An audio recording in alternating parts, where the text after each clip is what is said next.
You're not broken, you're not lazy, and you're not weak.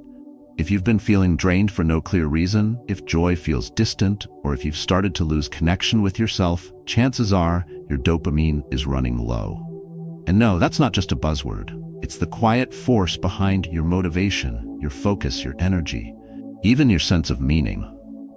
In today's world, where we're expected to move faster, do more, and never pause, we've unknowingly built lives that deplete dopamine instead of restoring it. But here's the good news. You don't need pills. You don't need to change your entire life overnight. You just need the right daily rhythm. Simple, natural, powerful shifts that help your mind find its way back to clarity, purpose, and emotional strength. In this video, I'll walk you through 9 practical, science-backed ways to boost dopamine naturally and improve your mental and emotional well-being. These aren't hacks. They're reminders of what your mind actually needs to heal and come alive again. If something in you feels quietly fading, let this be your wake-up call. Make sure to subscribe for more content that helps you reconnect with yourself, and drop a comment below. What part of your inner life are you most ready to rebuild today? 1. Reclaim your energy through movement, even if it's just a walk. One quiet afternoon, I watched my neighbor, a man in his 60s, walking slowly along the sidewalk. No headphones, no distractions, just the sound of his footsteps meeting the pavement. Curious, I asked him why he walks every day. He smiled and said, "Because my mind feels lighter after every lap." There was no mention of burning calories or hitting step goals. He wasn't trying to impress anyone. He was simply moving to feel alive again. That single sentence stuck with me, because what he was doing, in the most natural, unforced way, was gently resetting his brain's chemistry. He was rebuilding dopamine, the silent fuel behind motivation, joy, and emotional clarity. Movement doesn't need to be dramatic to be powerful. You don't need a yoga mat, a gym membership, or a smart watch to justify your effort. You just need to begin. A slow walk around the block, a few deep stretches between meetings, even standing up and rolling your shoulders. All of these send signals to your nervous system. I am here, I am moving, I am alive. In those small, seemingly ordinary actions, dopamine begins to stir again. Especially when your mind feels foggy or your body feels heavy, that is not the time to stay frozen. That is the very moment when movement becomes medicine. And yet, when life gets overwhelming, movement is often the first thing we abandon. We sit, we scroll, we shrink, we convince ourselves we need more time, more energy, more motivation. But in truth, dopamine doesn't wait for perfection. It responds to rhythm, to breath, to any motion that reminds your system you are not stuck. Stoic philosophy understood this long before neuroscience confirmed it. Cleanthes, one of the early Stoic thinkers, worked as a manual laborer by night and studied by day. Not because he had no other choice, but because he believed that physical exertion sharpened mental clarity. He hauled water to keep his thoughts clean. He moved his body to keep his soul aligned. His discipline wasn't rooted in vanity, but in inner stillness, the kind that arises not from still bodies, but from steady minds. In our modern lives, we've separated mind and body so drastically that we forget. Mental energy is often born through physical momentum. Even science echoes this truth. Gentle movement increases dopamine production, balances serotonin, and enhances your ability to respond calmly rather than react impulsively. It changes how you experience stress, not by erasing it, but by giving you the capacity to face it without crumbling. The next time you feel unmotivated or mentally stuck, don't ask what you can think your way through. Ask how you can move your way forward, even barefoot across your living room. Even to the mailbox and back. It doesn't have to be perfect. It only has to begin, because motion signals life. And life, when gently reawakened, brings dopamine back into flow. 2. Nourish your brain, not just your cravings. A close friend of mine used to joke, "I'm not stressed, I'm just hugging my 3rd bag of chips today." We laughed. It was lighthearted. But later, she admitted that the more she ate sweets when she felt overwhelmed, the more exhausted, irritable, and sleepless she became. It's a cycle many of us fall into without realizing it. When dopamine levels drop, we don't always notice the chemistry changing. What we do notice is an urge, subtle but strong, to reach for comfort food. Not because we're hungry, but because we're empty. The problem is, most of the foods we turn to during emotional lows don't replenish our minds. They give us a quick hit, a brief sense of relief, then leave our nervous systems more scrambled than before. Sugary snacks, fried comfort food, or highly processed bites trick our brain with a fleeting spike in pleasure, only to crash our focus, energy, and motivation shortly after. If you've ever felt more anxious or sluggish after a binge, it's not just in your head, it's in your chemistry.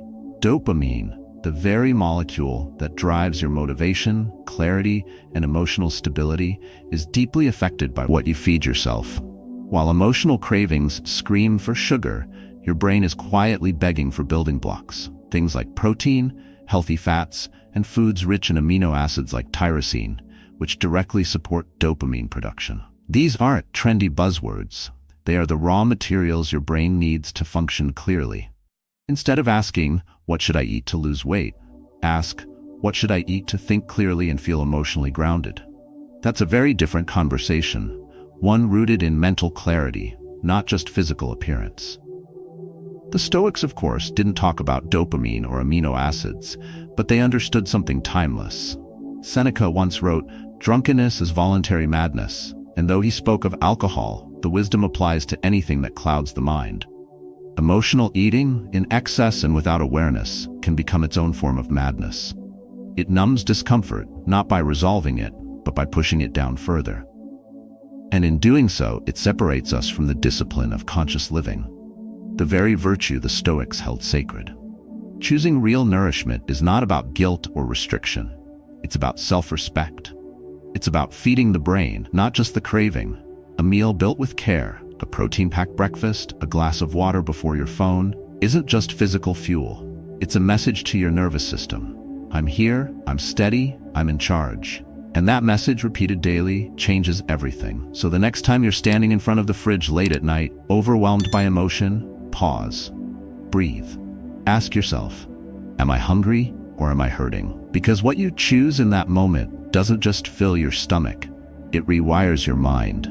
3. Sleep isn't laziness, it's mental maintenance. I used to stay up late every night trying to finish just one more thing, thinking I was being productive, disciplined, and driven. It felt like I was doing the right thing, sacrificing rest in exchange for progress. But then, one day, I forgot an important appointment with my mother. Not because I didn't care, not because I was lazy, but because my brain had lost the dopamine it needed to even remember what mattered. That was the moment I realized sleep isn't something we squeeze in when life allows. It's the quiet, invisible engine behind everything we hope to be the next day. Dopamine isn't just built by willpower or productivity, it's restored in rest.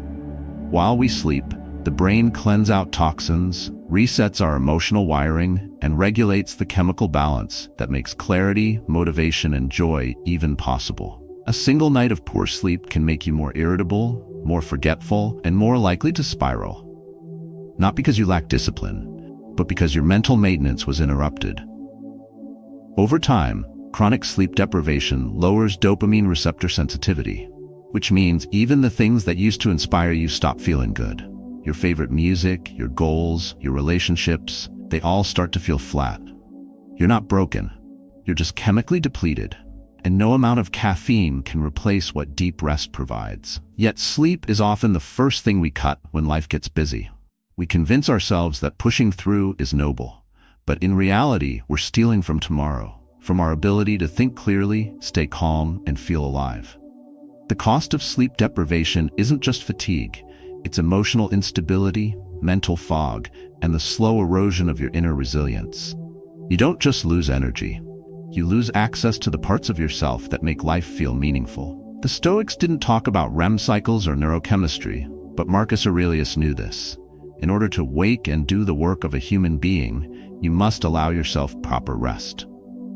Sleep isn't avoidance, it's preparation. It's the boundary between scattered chaos and focused action. Without it, Stoic principles like emotional discipline and clarity of thought become empty ideals, impossible to live out in a burned-out body.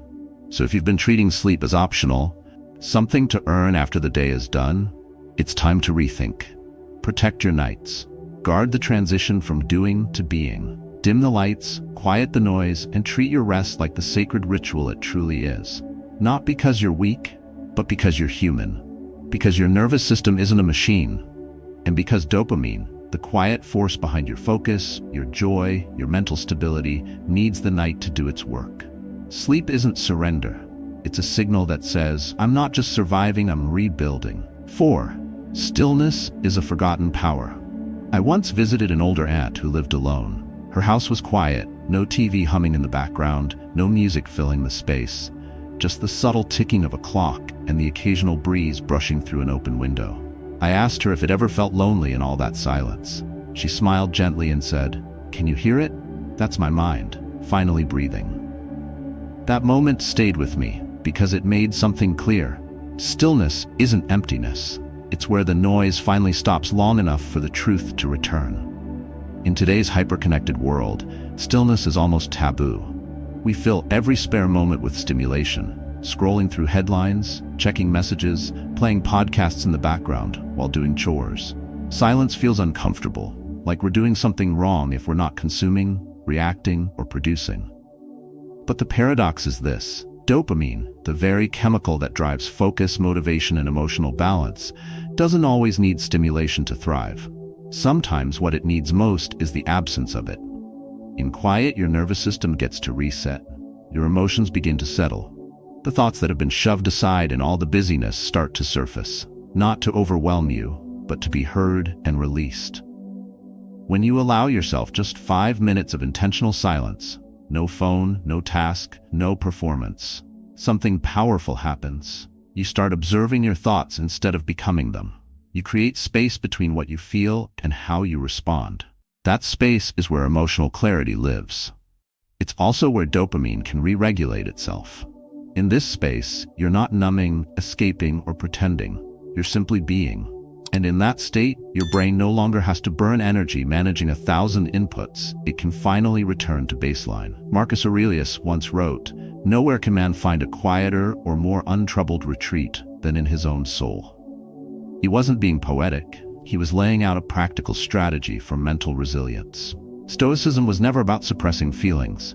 It was about creating the kind of inner stillness where feelings could be examined without control. And from that space, wisdom could rise. Stillness is not passive. It's an active practice of returning. Returning to your breath, your presence, your center. It doesn't require a meditation cushion or a mountaintop. It can be a cup of tea alone in the morning, a walk without earbuds, or a few deep breaths in your parked car. What matters is the intention. Because when you choose stillness, especially in a world that thrives on distraction, you reclaim your mind. You give yourself permission to pause without apology. And in doing so, you invite dopamine to return on its own terms. Not through intensity, but through alignment. In the silence, the body softens, the heart speaks, and the mind at last begins to feel alive again. 5. Celebrate the small wins. That's how motivation is built. One afternoon, my daughter ran up to me beaming with pride and shouted, "Dad, I remembered to bring my jacket home today." It was such a small thing, something easy to overlook. But in her eyes, I saw something deeper. Belief. A quiet, growing trust in her ability to keep her word. That one moment reminded me, motivation doesn't come from grand achievements. It's built through the repetition of small, honest victories. And more importantly, it's reinforced when we pause long enough to recognize them. Dopamine doesn't wait for you to win big. It responds to momentum. It's triggered every time your brain senses progress, no matter how minor. Drinking a glass of water when you wake up. Choosing to breathe instead of snapping when frustrated. Writing a few lines in your journal, even when you're tired. These actions might seem insignificant, but each one tells your nervous system, "I'm showing up." That message, consistent and quiet, is what begins to rewire your brain for sustainable motivation. When you dismiss your progress because it's not perfect or flashy, you deny yourself the very chemistry that would keep you going. The result? Burnout. A sense of failure, not because you didn't move forward, but because you refused to see that you did. In a world obsessed with outcomes, we often forget that motivation doesn't appear out of thin air. It's built, moment by moment, choice by choice. Every time you keep a promise to yourself, even a small one, you're creating a pattern. You're teaching your brain to associate effort with reward. And the more that happens, the more your dopamine system learns to function in healthy, reliable cycles. You no longer have to rely on adrenaline or pressure. You begin to move from a place of inner alignment, a place where forward motion feels natural, not forced. The Stoics understood this long before we had names for neurotransmitters. Epictetus once said, "First say to yourself what you would be, then do what you have to do." This wasn't a call to perfection. It was a call to direction, to clarity. Once you know what kind of person you want to become, each small action becomes part of that identity. Not symbolic, but real. Not someday, but now. So if you're waiting for a breakthrough, stop. Start tracking your small wins. Not for social media, not for applause, but for your own emotional rhythm. Keep a quiet list. Smile when you notice you stayed calm today. Nod to yourself when you followed through on something you said. Those are not trivial details. They're dopamine rituals. They're the architecture of long-term self-respect. Because the person who learns to celebrate the climb, even one step at a time, will never run out of motivation. Not because the path is easy, but because they've learned to draw strength from the walk itself. 6. Let music shift your mood when words can't ting. One gray morning, I stopped by a friend's house. He had just lost someone close to him. There weren't many words exchanged. None were needed. We sat quietly until he reached over and played a soft jazz tune. As the music filled the room, something shifted. He didn't cry. He didn't speak. But his eyes softened. His body unclenched. I realized then that music was holding space for what his words couldn't carry. It was helping him process pain safely, without pressure. And that's the hidden magic of music. It reaches parts of us that language can't touch. Dopamine isn't only triggered by action, it responds deeply to sound. Not just background noise, not just what's popular or algorithm-fed, but music you choose with intention. A melody that resonates with your inner state can awaken something long buried. A memory, a clarity, a breath. Music works as a mirror for the soul. Uplifting rhythms can raise your energy when the world feels heavy. Slow, tender songs can invite you to feel emotions you've pushed away.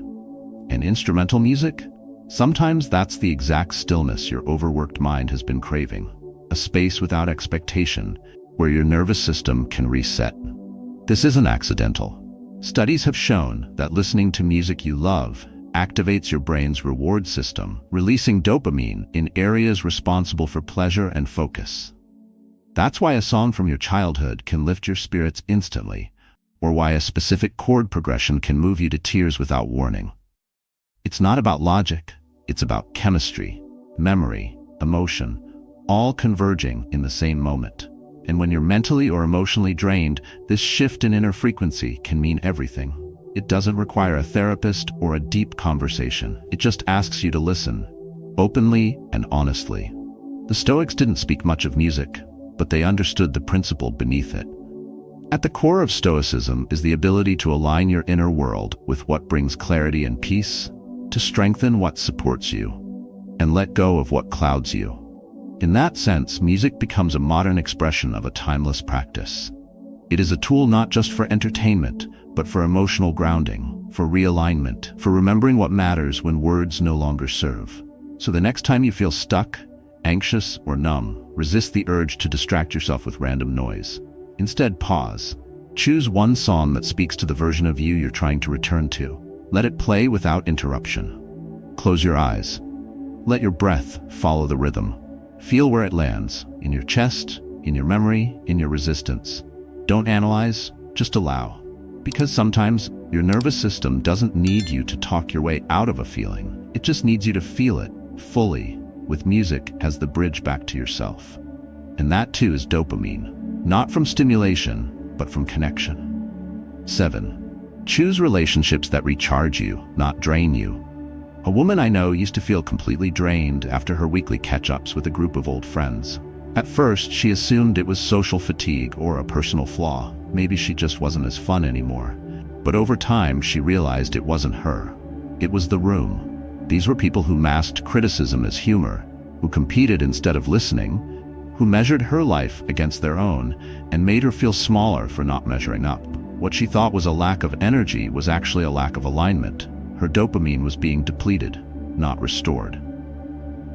We often think of motivation and clarity as internal traits, but the truth is, your emotional state is deeply influenced by the people you allow close.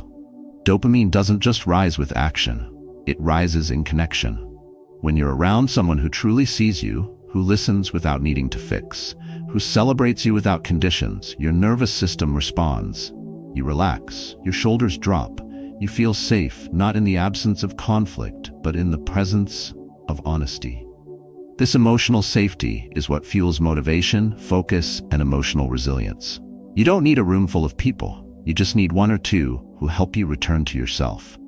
On the other hand, when you spend time with people who judge, belittle, or subtly undermine you, your brain flips into survival mode. Even if the words are polite, the energy is draining.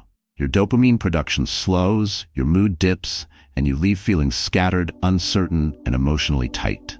And often, you blame yourself for being sensitive, introverted, or tired. But it's not you, it's biology. And the more you override those signals, the more disconnected you become from what your body is trying to tell you. This relationship is not safe for your nervous system. The Stoics didn't ignore the power of connection. Seneca wrote, "To be understood is one of friendship's greatest gifts." In Stoic thinking, a true friend is not someone who flatters, but someone who helps sharpen your character, gently and steadily, through presence and truth. They hold a mirror to your potential, not your wounds. They don't demand that you perform. They remind you of who you are when you're not performing. So ask yourself, after each interaction, do I feel clearer or more confused? Do I feel more grounded, or do I start doubting myself?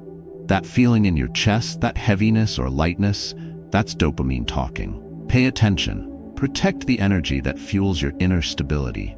And just as important, be that person for others. Be the kind of friend who listens without judgment, who lifts without force, who sees without needing to correct. Because the relationships that restore you are never about noise. They're about quiet strength, the kind that makes you feel more like yourself the longer you sit in their presence. And that is not a luxury. That is emotional medicine. 8. Step into the sun. It's the simplest mood booster. Every morning, I step onto my balcony with a warm cup of coffee. I don't bring my phone, I don't play music, I just stand there and let the sun meet my skin. One day, a new neighbor asked me, "What are you doing out here so early?" I smiled and said, "Nothing really, I just let the sun do its job." He laughed, but I meant it. Because over time, I've learned that this simple act, stepping into morning light, is one of the most powerful and overlooked ways to restore dopamine and emotional balance without doing anything dramatic. Sunlight, especially in the first hours of the day, sends a direct signal to the brain. Wake up, reset, realign. It stimulates dopamine production in regions tied to motivation, attention, and energy. It also regulates your circadian rhythm, which means better sleep, steadier mood, and more clarity throughout the day. And yet, most of us spend our best hours under artificial light, behind closed curtains or glued to glowing screens. We look for energy in caffeine and stimulation, forgetting that we are biological beings built to respond to the natural world. Your nervous system isn't indifferent to sunlight.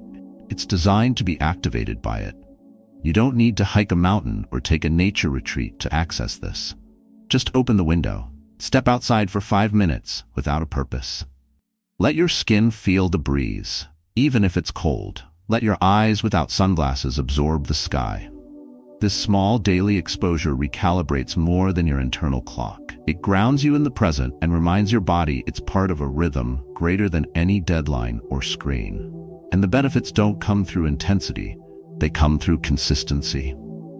A few minutes each morning is enough to begin shifting your emotional chemistry. The Stoics knew this long before science confirmed it.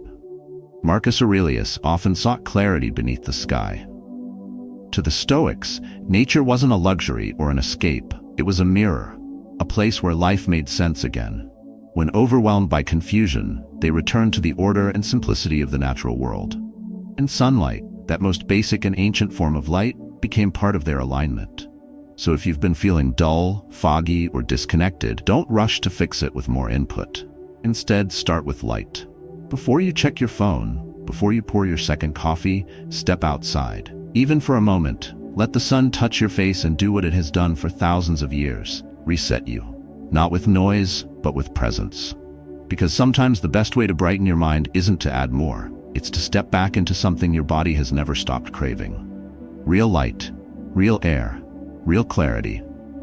And in that return, dopamine quietly begins to flow again. 9. Do what awakens you, not just what's expected.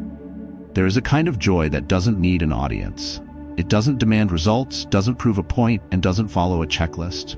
It simply exists, quiet, personal, often forgotten. And yet, it is this quiet joy that carries the deepest power to reset your mind and restore your emotional well-being. Dopamine doesn't only respond to discipline or duty. It responds to meaning. It responds to that subtle sense of aliveness that comes when you're fully engaged in something that feels like yours. Not something you're doing to meet a deadline or please others, but something that calls to you without asking for justification. In a world driven by metrics and performance, it's easy to lose touch with that kind of engagement. You start to believe your worth lies in how productive you are, how visible your efforts appear, and how many outcomes you can deliver. But over time, living only in response to what's expected slowly dulls your spirit. The days blend, the mind flattens. You begin to confuse being busy with being alive.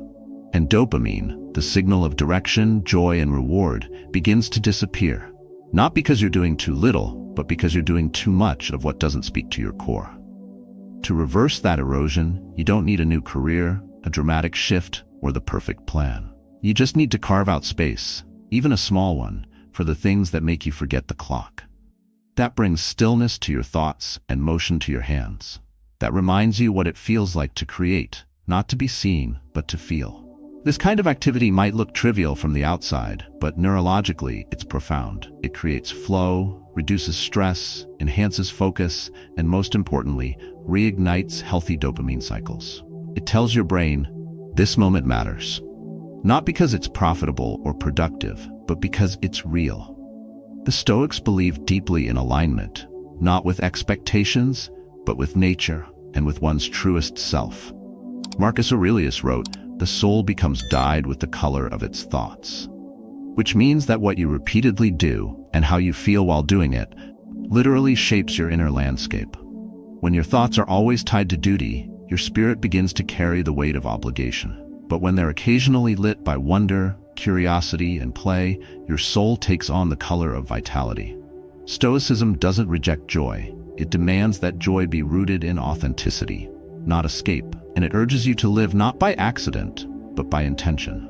So if you've been feeling emotionally flat, uninspired, or chronically tired, ask yourself, when was the last time I did something simply because it stirred something in me? Because true energy, the kind that lasts, doesn't come from chasing goals. It comes from returning to the things that wake you up from within and allowing them, quietly and consistently, to color your life again. You don't need a dramatic life overhaul to feel better. Often the shift begins with the smallest decisions.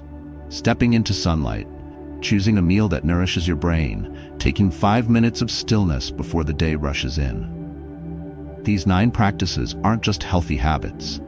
They are powerful, natural ways to reset your dopamine, boost your energy, and reconnect with your emotional well-being. In a world that constantly demands more, you don't have to push harder. You can move smarter. You can realign with what truly makes you feel alive, not through pressure, but through presence. The truth is, dopamine isn't a reward for being perfect. It's a signal that you're living in alignment with movement, with meaning, with intention.